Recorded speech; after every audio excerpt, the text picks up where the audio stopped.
This is Tony Chimmel, and I'd like to introduce the hosts of the Game Marks podcast, George Feis and Johnny Clash.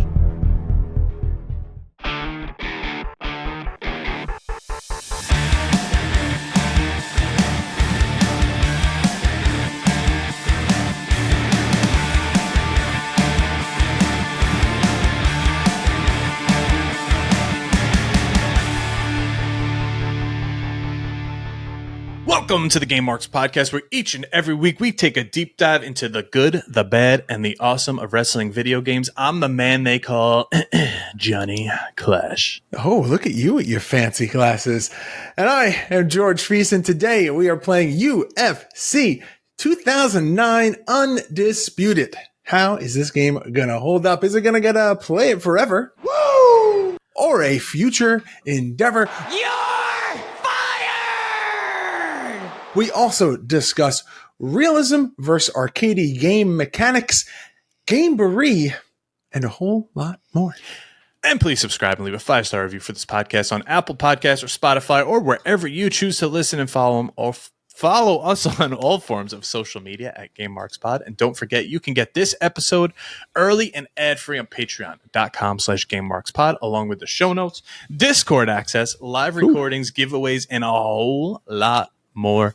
George, what is up? How you doing? Oh man, I am very excited because we just did our playthrough of this game, which boy oh boy do I love this game. Does it age well? We will have to see, but I have some very, very fond memories of playing UFC 2009. But before we get into that, let's talk about last week, John. How do you feel? First of all, how you doing? How you feeling about last week? Give me all the details. I'm doing great. Just watching an Islander game right now. Some guy's getting stretchered off the ice. Welcome to hockey, everybody. Last week, King Sol Ojano Tamashi. That rolled off the tongue for you. What the hell? Who are you and what have you done with Johnny Clash? Do you realize how many times I had to type that last week? Yeah, but Social that was media, like show notes. Crystal clear pronunciation from you. Don't ask me to do it again. Right. A little bit of, I guess, not regret. I didn't like the game. I'll say that. I didn't like the game. Serious. The cover's coming off. I like King of. They look so stupid. I like King of Colosseum a lot, so I know it's a precursor, but the game just didn't cut it. But I feel like I kind of have like a little soft spot for it. See, that's why I landed where I did last week, where it's just like it's on, like there's like a charm about it, and I liked it. But I'm okay never seeing it again. It was just a mashup of a lot of different aspects, and it wasn't bad, but it wasn't good. Like it, I think that it's an okay game that you can pick up and play, and then forget about it, and then be like, oh yeah, I'm gonna play this again, and pick up and play it, and then be like, oh, I remember this, and the cycle repeats itself. And we'll see if the play it forever holds true. If we play it again, maybe we'll play it on a little stream or something in the future. Who knows? And you never know. When would we be streaming? I guess we'll have to talk about that in a little bit. We're gonna talk about that right now because 'tis the season, George. It is time for Gameboree 2023. Why don't you tell us what we've got going on starting this week? I am very excited because Gameboree starts on November 1st as we raise money for St. Jude's Children's Research Hospital. This is now the 4th year that we've done this during the holiday season, and we're back again. We're back again. We have exciting prizes that will be given away on our live podcast episodes, such as Major Bendies, Smack Talk Showdown board games, console gift cards, and some GMP swag.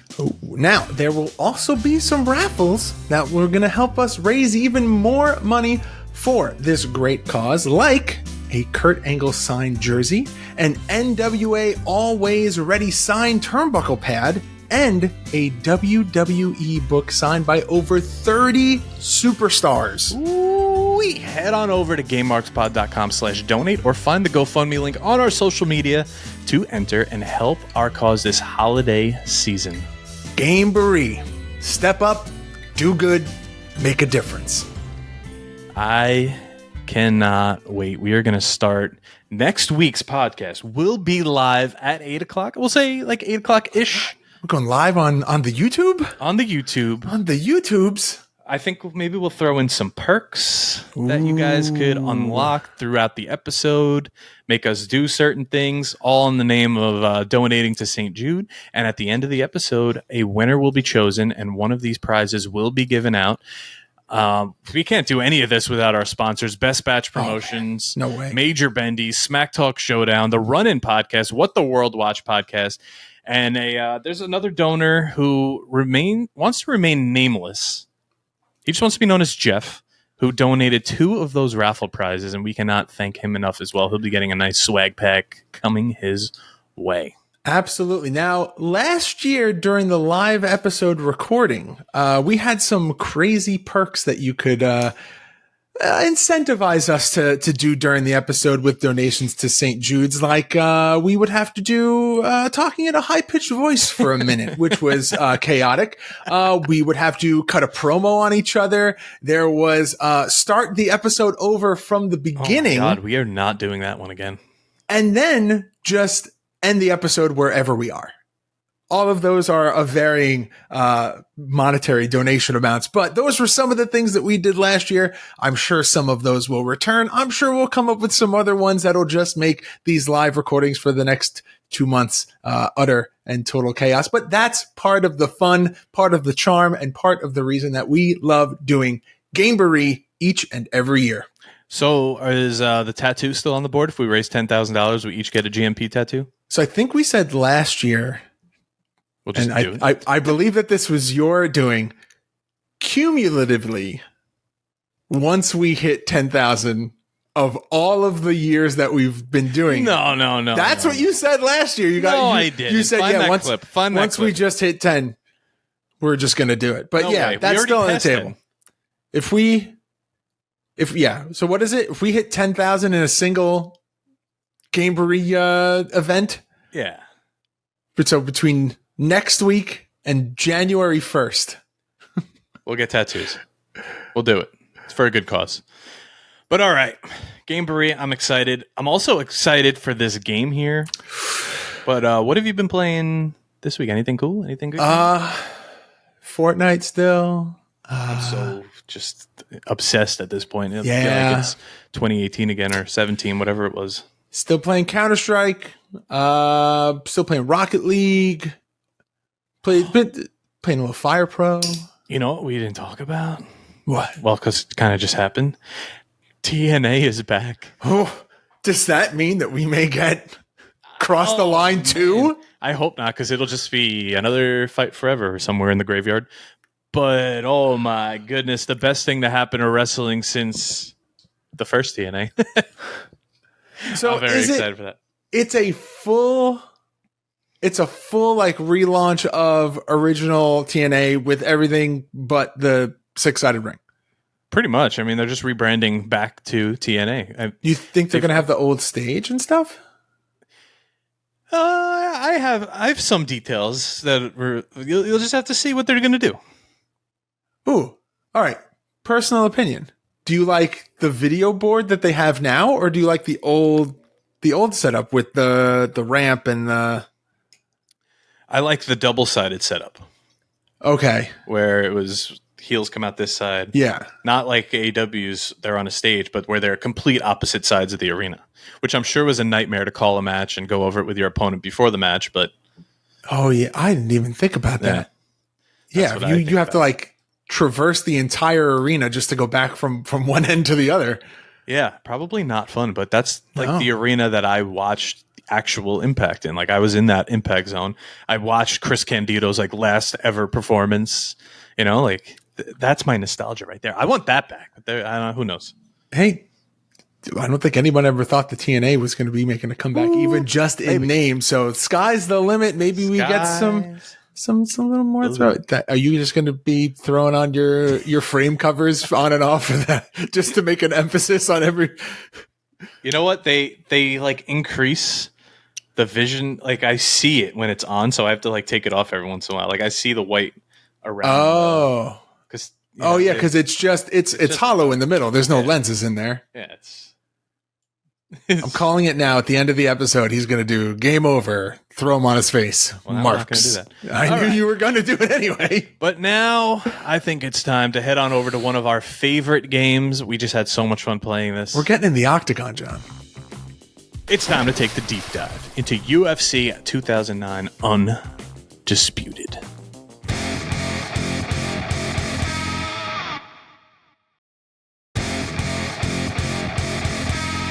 All right, UFC Undisputed.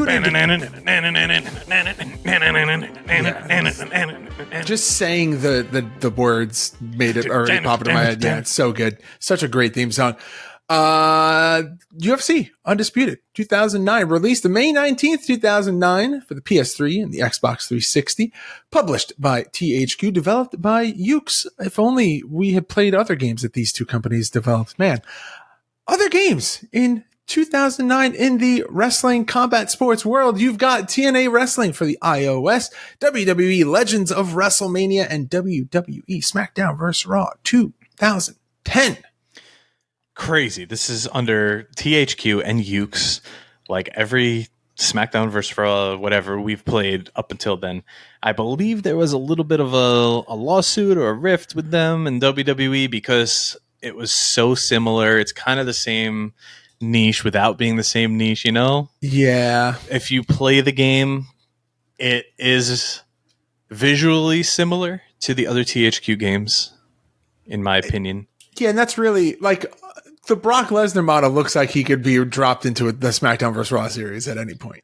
Right, and the crazy thing is he was gone for a while. Oh, yeah.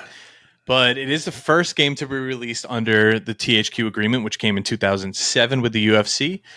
And it is the first UFC game to be released since UFC Sudden Impact, which is in 2004. And I believe that's also in our archives, right? Yeah, I think that's the one with the not so great cover, right? Yeah, no, that is definitely not. That's the one with the not so great cover. Yeah, just the knee strike, right? Yeah. Yeah, not the questionable looking knee strike. Yeah, and then the alt cover was like men in a pool. Yeah. It's kind of weird. Usually at this point we break down the, different match types and modes that you have here, but there's only one match. Every match is a cage match. It takes place in the octagon. But it's all a cage match. Your game modes are your exhibition. You've got online through the PlayStation Network and Xbox Live. You can relive classic fights, which is super dope and something that I put a ton of time into because those actually can be quite challenging. There's the tutorial mode. You can check your game progress. There's the career mode, which is where you will spend a lot of your time. I very, very much remember playing through this. It is the season mode, story mode, whatever you want to call it. You take your own custom created fighter through his entire career, and it's great. Did you just always make Johnny Clash? Johnny Clash didn't exist in 2009. No, but like I'm sure you had a name in your head that you used for like your fake. I don't remember who I made here. I do remember. We talked about what your eFed name was? Madcat. And then Johnny Clash. But I'm trying to think. I know my one friend who I played against quite a bit on Xbox Live had Shaq, like Shaquille O'Neal. Oh. And that was his fighter that he took through the heavyweight mode. So he was like, his stats were insane because he played the game a lot. I must have made a heavyweight then if that was the case. It's not like today's game where your one fighter you make goes to every single weight class. I kind of remember making like someone with weird hair, like pink hair, green hair, whatever was available. Okay, well I feel like I based my character off of the name. Like whatever names were available in the UFC games, I just went, yeah, that's the guy. I'm just gonna that first name, that last name, that's my guy. And then I just like pictured in my head what this guy looked like, and then made something ridiculous. Yeah. Now, some of the classic fights in here, you have the Ultimate One finale, Stephen Bonner versus Forrest Griffin. You have Chuck Liddell versus Tito Ortiz 2, Chuck versus Quentin Rampage Jackson. Forrest Griffin versus Mauricio Shogun Rua. Oh my God, there's so many. George St. Pierre versus Matt Hughes 3. BJ Penn versus Joe Stevenson. Man, what an era. Yeah, this was, when I think of like pinnacle, like the most I followed UFC, it's like around this time. I would say other than now, like the past few years where I'm just way in it and I know it, like I know wrestling, this was probably the start of it. And once all these guys started to kind of go away and the fighter pool was larger, once they acquired WEC, which I was also a big fan of, but like Uriah Faber kind of didn't become anything in the UFC. Like he was kind of I kind of fell off. But going back to this game, like this is just what made it so great. I can't pinpoint. I think my only caveat negative about this game is that knowing how expansive the roster gets later on, this feels kind of small per weight class. Like the roster itself is huge. There's a ton of fighters, but per weight class, the roster does feel kind of small, and they definitely fix that later on. Like the amount of fighters you get later on is insane. Well, that's the thing though. There's also just a lot of fighters now compared to where, like UFC 5 just came out, but there's only like 2 more fighters from UFC 4. Like there's not that many added, but then you get like Muhammad Ali and Mike Tyson. Like, do you really? I almost said Tyson Kidd.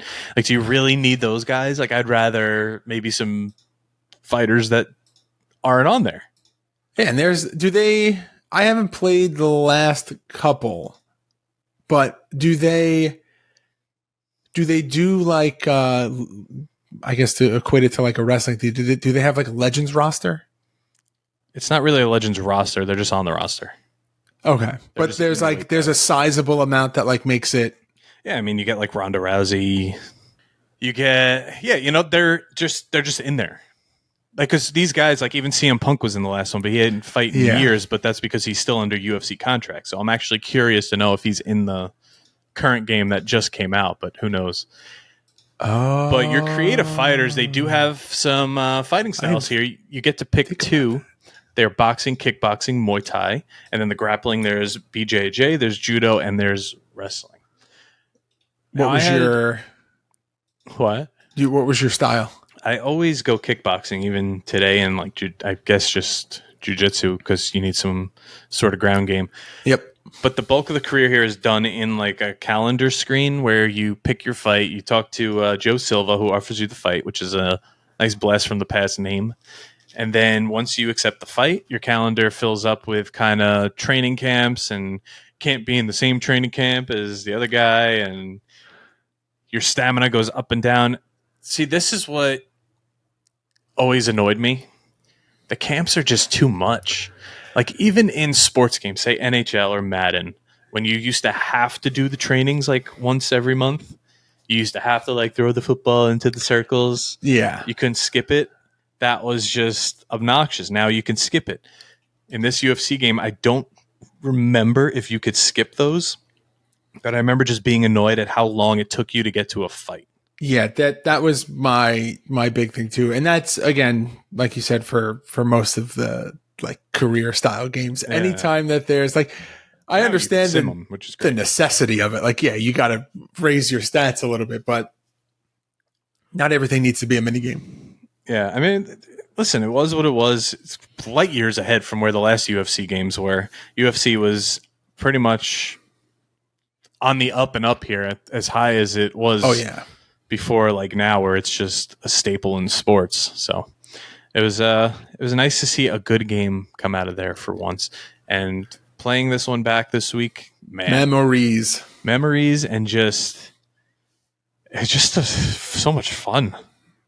Yeah, that is the best word to describe this game. This game is from start to finish just fun. Yeah, but let's go into this roster. But first, let's take a quick little break scheme. We'll come back and break it down by a weight class. All right.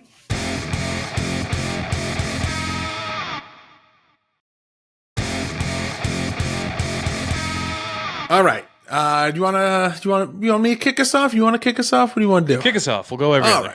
All right. So your heavyweight division for UFC 2009 Undisputed. You've got Antonio Rodrigo Nogueira. You've got Brock Lesnar, Frank Mir, Brandon Vera, Gabriel Gonzaga, Cain Velasquez, Czech Congo, Eddie Sanchez, Heath Herring, Andre Arlovsky, Mirko Krokop, Fabricio Verdun, Tim Silva, Mark Coleman, and Anthony Anthony Hardonk. Wow, easy for me to say. And Justin McCulley. Your light heavyweights are Chuck Liddell, Quentin Rampage Jackson, Forrest Griffin, Tito Ortiz, Keith Jardine, Vanderlei Silva, Mauricio Shogun Rua, Lyoto Machida, Rashad Evans, Stephan Bonner, James Irwin, Wilson Gova, Houston Alexander, Kazuhiro Nakamura. Oh, we got a Nakamura in here. Thiago Silva and Tim Bosch. Your middleweight division is Anderson Silva, Rich Franklin, Dan Henderson, Michael Bisping, Kendall Grove, Chris Leben, Jason McDonald, Nate Marquardt, Drew McFedries, Ricardo Almeida, Evan Tanner, Yushin Okami. Welcome to Fire Pro UFC. Damian Maya, Martin Campman, Amir Sadala, and Dolly's Lates. That's what I'm going with. And your welterweights, you have George St. Pierre, Matt Hughes, Matt Serra, John Fitch, Caro Parisian, Josh Kochek, Diego Sanchez, Mike Swick, Marcus Davis, Thiago Alves, Chris Little, Ben Saunders, Josh Berkman, Kyle Bradley, Matt Arroyo, and Anthony Jones.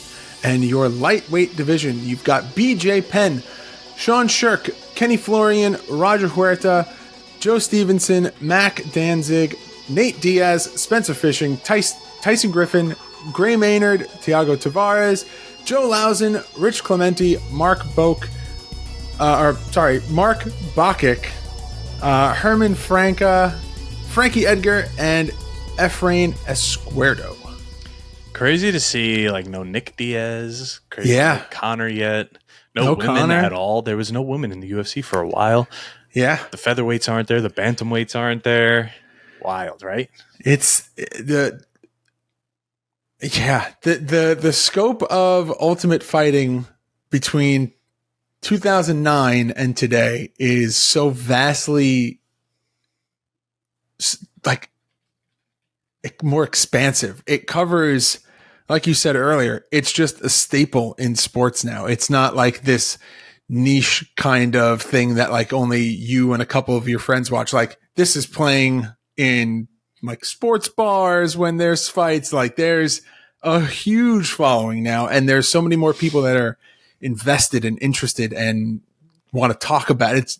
That's the start of it for me and my group of friends in 2009. Yeah, and this was around the time of Ultimate Fighter's rise. We just mentioned before in one of the classic fights was Forrest Griffin and Stephan Bonner, right? Yep.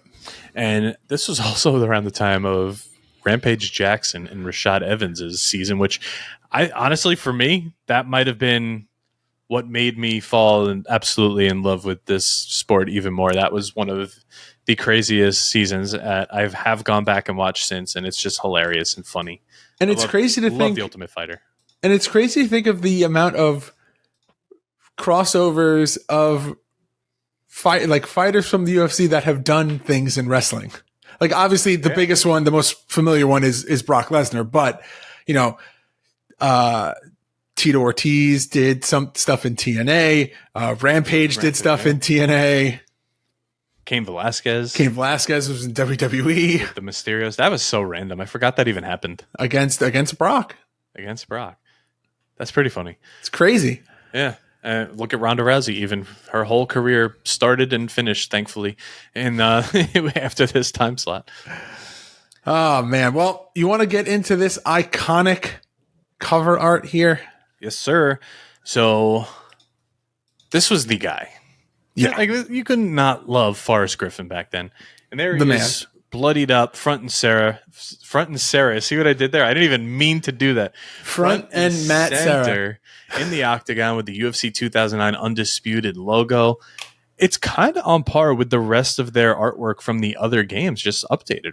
Yeah, I feel like UFC's been more or less, with the exception of a couple, they freshen it up, give it a little bit of a facelift, but like it's consistent. There's like a theme consistent even back then to today's games. Like there's like a nice thread that runs through all the artwork. Yeah, and the back cover says, "So you want to be a fighter?" I hear that in Dana White's voice from the intro. I think you have what it takes to step into the octagon, test your skills against the best in the UFC, like George St. Pierre and Anderson Silva, along with 80 other fighters and legends. Maintain complete control at all times with the revolutionary Ultimate Fighting control and secure your place among the elite as UFC champion. It shows Frank Mir pounding Antonio Nogueira from UFC 100. It says true to the sport, real MMA action, which compared to the other games, yeah, pretty much. 6 authentic MMA disciplines and a robust career mode and create a fighter, and a whole lot of copyright text on the back here. Well, there's a lot to cover here. Wild with this. There's a lot to cover here. Oh my god! But once again, powered by GameSpy with Ukes and the THQ logo. Look at that Zuffa logo. Oh god, thank God that's gone. I think this is pretty funny. Supported HD output 720p and 1080i. So you didn't even I had this on 360. I didn't even have the HDMI outputs. Yeah, I don't. Old TV. Yeah, I played a lot of my PlayStation on a tube TV. Maybe that's why when we played this game, it looks so good because I've never seen it used to like HD potato graphics. Yeah, yeah. And I also like the CD here, the actual like game disc. It's got the cage and the UFC logo. Also, beautiful. A lot of text. But that's the way it is. This was just like you said. It's like the age of text-heavy things. There's a lot of copyrights because it's a sports game. Now obviously, just like, here's a QR code. Yeah, just read all the stuff there. Which, man, whew, what a great thing on the back of artwork that is now. So I was in the deli me and you used to frequent when you worked near me. Oh, yes, and yes. There was an old man explaining to an old lady what a QR code was, and it just made my life complete. It was hilarious. QR codes getting explained in a deli. It's very funny. Very funny. I miss that deli. Let's get into these graphics and art style here. I think the biggest thing that we could say is there is no HUD. You just get the UFC octagon in the bottom left with the time, and that's it. You don't know your health. You don't know your stamina. You kind of have to look at the body language of the fighters and take it from there. That's the most important thing is the body language of the fighter. You know, the stamina system, the fatigue system within the game is all based around a delicate balance of how fast you are throwing strikes and how many strikes you are taking. You can throw your haymakers and your head kicks and your Superman punches as much as you want, but at a certain point, you're going to notice your fighter kind of moving a little slower, maybe not as fast to recover and get his hands up and eat some shots. Yeah, and it is hard to not hard. It's very limited move set, so when you kind of pull something off, you're like, all right, cool. I do like the current games, how there is like a health bar, a health meter, you know your stamina. It's cool not to have also. But for submissions, I think especially, you need that meter to know what you're doing, to know what you're getting into. Now, me and you only played a brief time. I remember this thumbstick control for like all of that just being very, very difficult. It's all just different circles. You got to do like half circles and like 1.5 circles. And it was a lot. Very, very technical, very advanced. It kind of reminds me like UFC, NHL now, the new game kind of implemented something to make that easier. Whereas like the Michigan goals and the lacrosse goals you would do last year would be like that, where you would have to rotate and hold and pause like at certain points, where now it's just like one direction.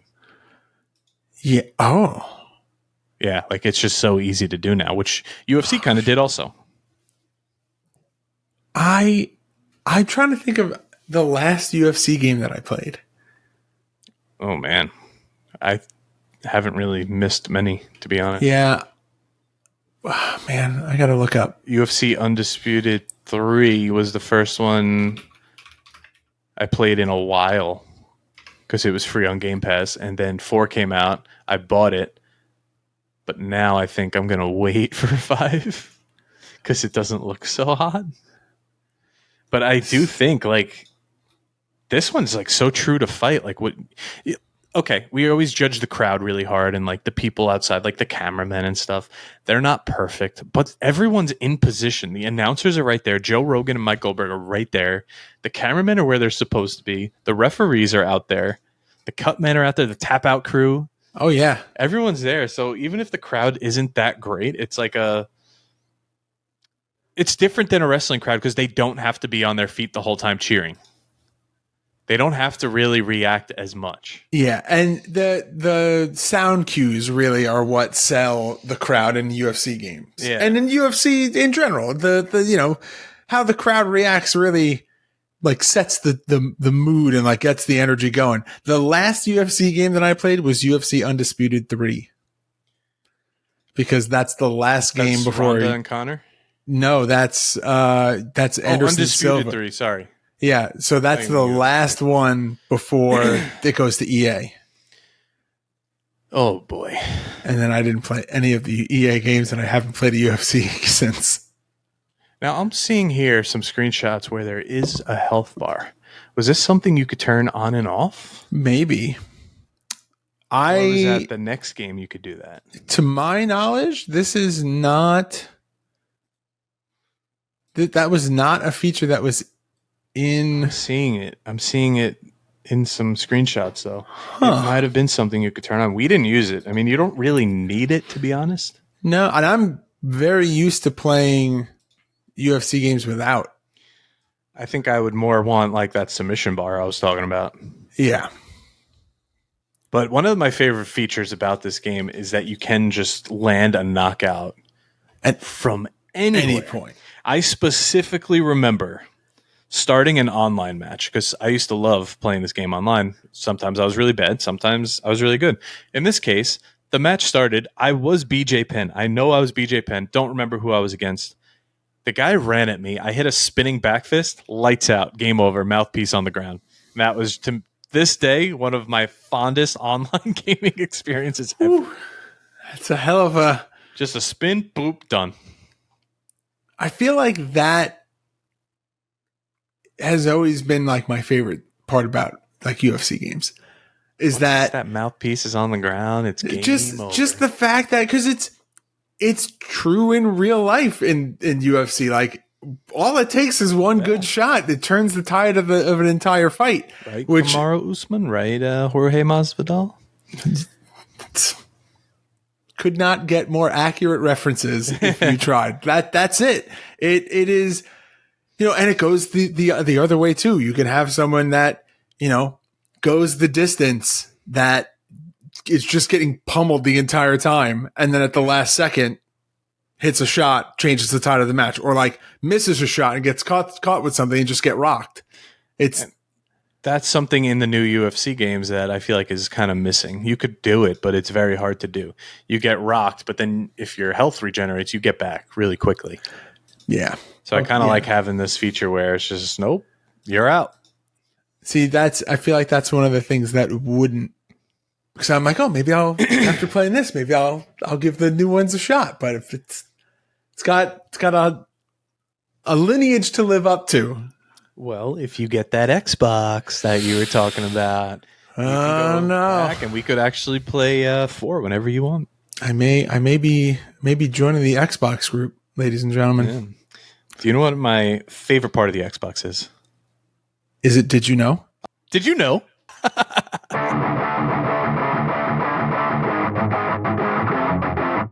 Did you know Southpaw stances were excluded from the game for clipping issues? Southpaw fighters fight with the orthodox stance in the game. Did you know Clay Guida was also removed from the game due to clipping issues of his lengthy and iconic hair? Did you know UFC 2009 Undisputed is on eBay from $3.99 used to $21 new sealed? So not much out there for this game, huh? Would you add this to the collection?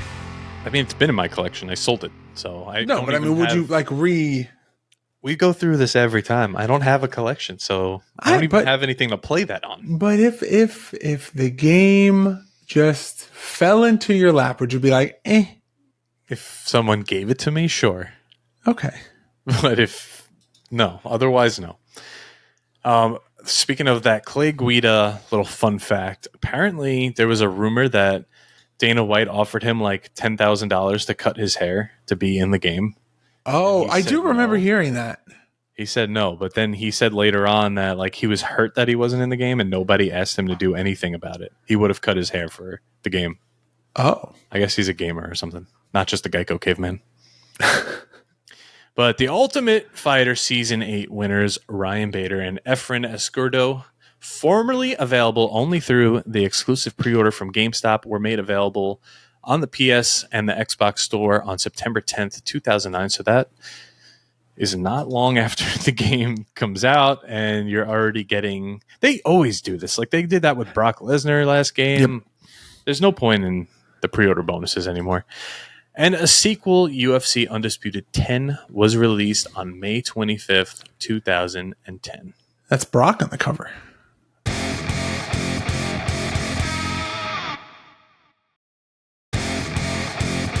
Yeah, that one, Brock Lesnar on the cover. Another iconic cover. I believe I bought that one as soon as it came out after I loved this one so much.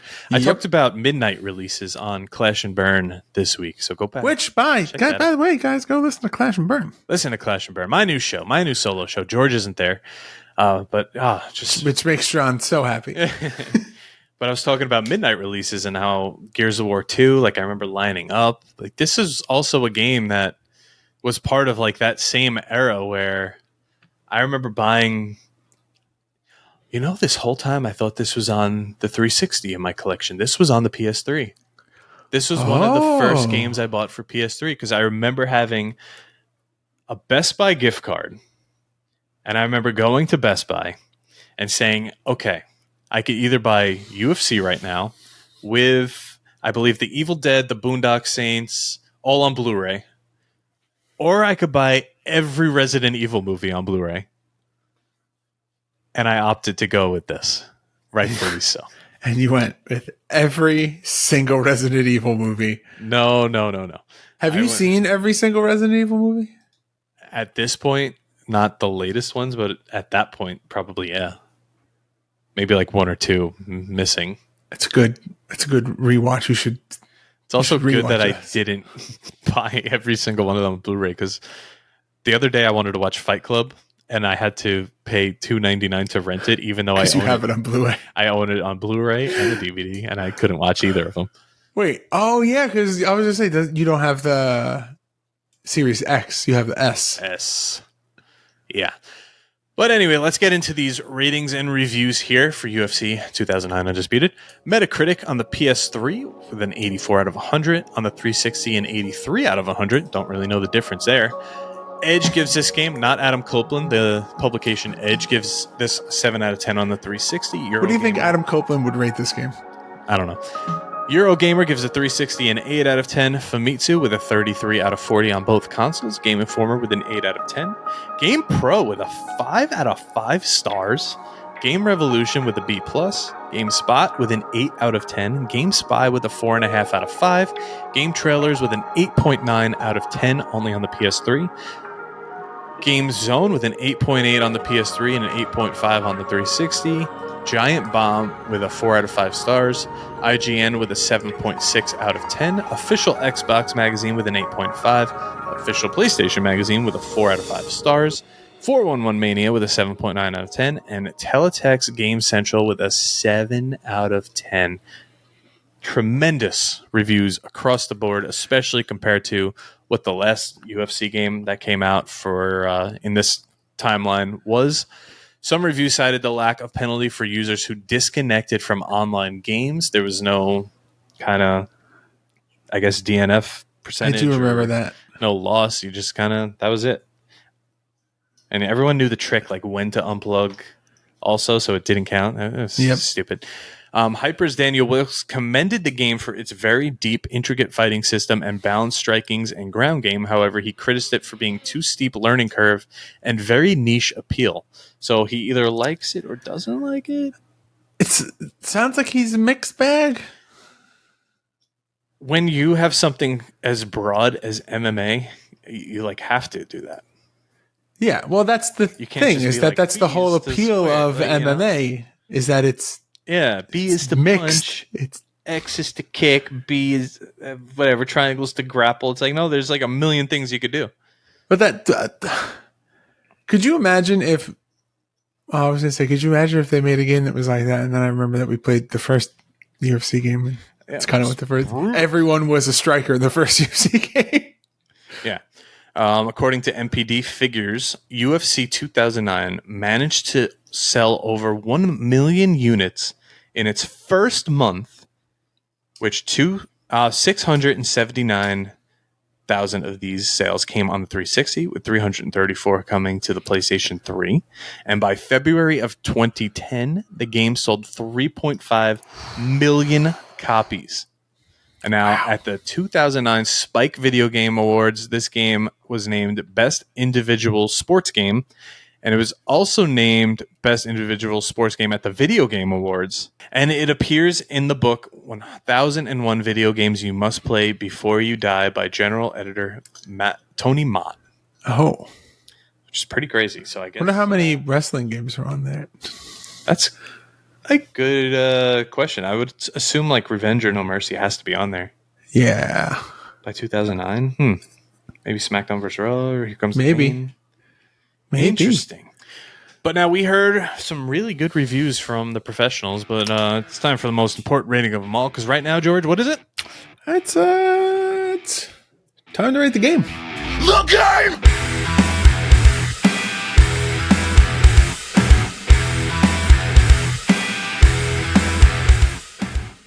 It's this 3, 2, 1, John. 3, 2, 1. Just play it forever. Woo! It's perfect. It's time. It's great. It's a wonderful game. It ages surprisingly well. So well. John even said in his playthrough that aside from the submissions, the controls are just the L and R controls are flipped. But other than that, it's pretty easy to just pick up and go. It is. I think there's way more to do that we didn't do, but when you're playing against like a friend like this, no one in a friend versus friend competition in a UFC game is going for a submission. It's the head kick, Superman punch. It's only strong strikes. If this was Street Fighter, I'm Hadoukening every time. Me and my friend in UFC 4, even 3 even, we still slug it out online. It is just crazy. It's the best. I might have to bring that back for my YouTube channel or something. And I know that you want to play this game again because you told me to not get rid of this game. No, don't get rid of it. This is coming back. This John is Game said. Marks Mania. Oh yeah, 100%. Just it's going to be 4 hours. John goes, I don't like doing the long streams. It'll be 4 hours of us playing UFC Undisputed though. Just head kick, flying knee, spinning back fist, head kick. I can't wait. But all right. Are you ready to get into this week's soft lock question of the week? I am. Let's go.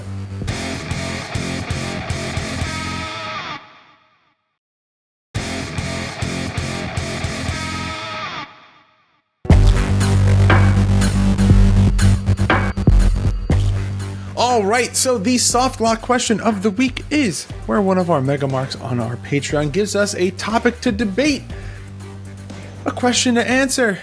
It is a question of the week with a fancy name, and this week it comes from the newest member of our Patreon, Mr. Leedles, and Mr. Leedles, that's how he got his name, he says.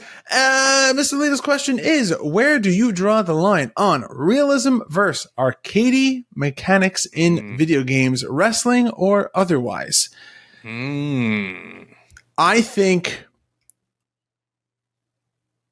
for me, the graphic style needs to equate to the mechanic. Like if it looks super realistic and like you went above and beyond to make all the textures and the buildings and the characters look as real as possible, then it should have a little bit like a little sense of realism to it. But if you go like super crazy cartoony graphics, then you have a little bit of freedom where you can go either way.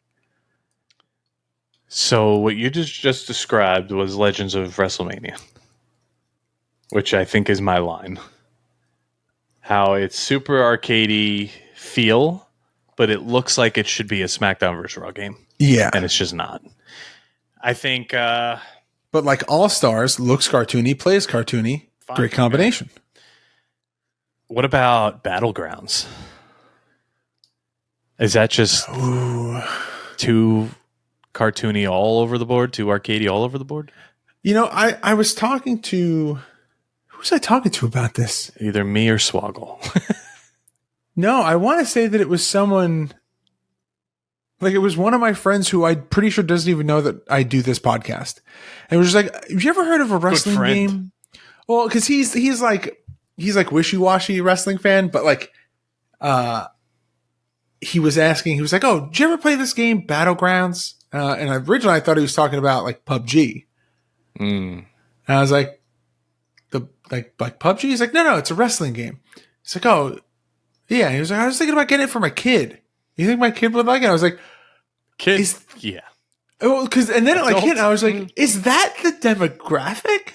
Did we talk about that when we played it? Is that like, yes, that game was released to fill the void of no, yeah, but 21. Wrestling fans don't know that line of what's for kids and what's not. Yeah, but I feel like looking back now, all these figures. I feel like a Star Wars fan, same thing. Yeah, I was just like, oh man, I can't wait to talk to John about this. Like, I think we missed the boat on that one. Where like, I think it was meant to be one capitalizing on like the resurgence of all things wrestling action figures and just action figures and collectibles as a whole, but also then kind of gear that towards a younger demographic with that style of game, and it kind of made me want to go back and explore that game again with like that in mind. Let me know how it is. Well, guess what? In 3 weeks from next month, we will be playing the remastered version of... No, we're not going to do that. No, we're never going back to play that game. John will quit the podcast. No. But yeah, let us know what you guys think. What's the line between realism and arcadey mechanics in a video game? I mean, imagine you're playing like Death Stranding and a little button mesh thing comes up on the screen, like with the little pointer. Like, no, you're not going to ever have that. That's a whole other conversation about like weird quick time events, and like quick time events put in spots that don't need quick time events. No, definitely not. Oh God! All right, well, you want to tell the people at home what we are doing next week, because these are your brainchild. I'm excited for this one. Next week we're going to add to the best and worst of collection. We already got backstages, we got ladder matches, we got steel cages. We're going to be doing the best and worst of putting a top on Hell in a Cell. Oh man, John, I can't wait to do a playthrough video next week. If only we had some games that we knew had really good Hell in the Cell matches and we could play those. You know, I typed out Elimination Chamber and then backspaced and put Hell in a Cell. I was like, all the Elimination Chambers are the same. Yeah, because it's the first one, and then they changed it slightly in the next game, and then it's been the same since. And then they're just like, there's more lighting effects now. Oh, now it's like a little square. Oh, and then they added the top-down camera. Yeah. Not necessary. Remember that? When they used to just zoom out, all of a sudden the camera would just be like, someone's entering the match, and the camera would zoom out, and the lights would flash, and they'd be like, okay, we're back in now. And now they just go, hard cut, top cam. Oh, but I can't wait. All right. Well, if you want to go check out the gameplay of this game, you can do that over at youtube.com/GameMarksPodcast. You can also check out GameMarksPod.com/shop for all of our exclusive merchandise. ProWrestlingTees.com/GameMarksPod. We have 3 new shirts going up soon. One is just the Pop John. The other one, 3. Nice. One is to Pop John. Other ones are to just shirts that we talked about making a long time ago. They're finally going up. Patreon.com/GameMarksPodcast for this show, early and ad-free access to the show notes, our Discord, your chance to ask a soft lock question and be a part of the live recordings right here when we're doing it. You can get a taste of it this next couple months during Gameboree at Game Marks Pod on all forms of social media. And please make sure to like, comment, subscribe, ring that notification bell. Almost dropped it. Don't drop the bell. And leave us a review and a rating on both Apple Podcast and Spotify. Guys, it really does help out the podcast, John. I would greatly appreciate it. And if you have a product or service that you would like to advertise on this podcast, please reach out to us at GameMarksPod@gmail.com. But that's it. Another game in the books. Are we going to keep doing UFC games? Because I'm kind of okay with doing that. Absolutely. All right. Well, there's nothing else to do but to tell Johnny Clash to do that thing. Game over, Marks. Game Marks Podcast, put them on the radar. Playing rare games, Sega Saturn, no Game Shark. Johnny and George work hard and they play hard. Future endeavor games and put them in the graveyard. From the deep dive to the clash at the feast. How can I get more? That's question of the week. Follow on Twitch, there's nothing that they won't play. Game Marks Podcast every single Monday.